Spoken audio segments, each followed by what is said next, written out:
I'm Lisa Desatnik. I'm a certified dog trainer with So Much Potential. Some things that we were noticing right away when Jay was petting Jojo was that he was blinking his eyes a lot. There were some yawns, lip licks, and those are just some of the signs that we see when a dog is showing stress. He was also turning his head away, and by doing that, he's kind of avoiding contact. He was keeping to himself a lot in the house. We had him for about 8 or 9 months, and he would again just kind of go off to his own little spots, and we just thought he liked his privacy. But since we've been kind of reading his behavior and listening to Lisa's advice and kind of letting him come to us when he wanted to, and then petting him and being affectionate with him when he came to us on his terms, now he is coming to us more regularly. So it's been nice. He's definitely a much more extroverted dog than he used to be.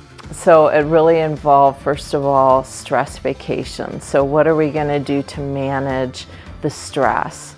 One thing that they didn't realize is that, and this is very common, when he's barking out the windows all day long and has access to the windows all day long, that's chronic stress because they're constantly needing to see what's going on out there that I need to react to. We thought he was enjoying looking out the window and barking at other dogs and people, and then we kind of realized it was really, he was like guarding the house, I think, all day long. And if you were guarding a house all day long, you're going to be, that's a stressful job. So I would have characterized him as a stressed out and anxious dog. And so when I work on a behavior case, it's very different from just training because there's a lot more that we look at to help the animal and support the animal.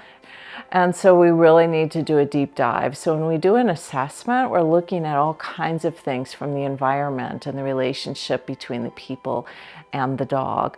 Are there any physiological things going on in the dog? Sometimes it's pain related.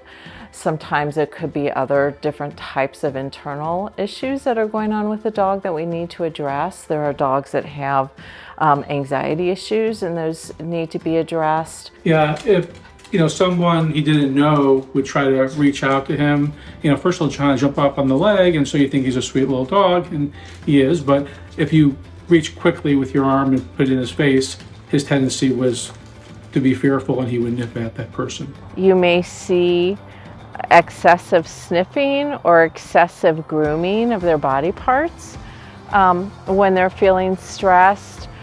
Breathing changes. They may seem like they can't focus and be really hyper sensitive to what's going on around them.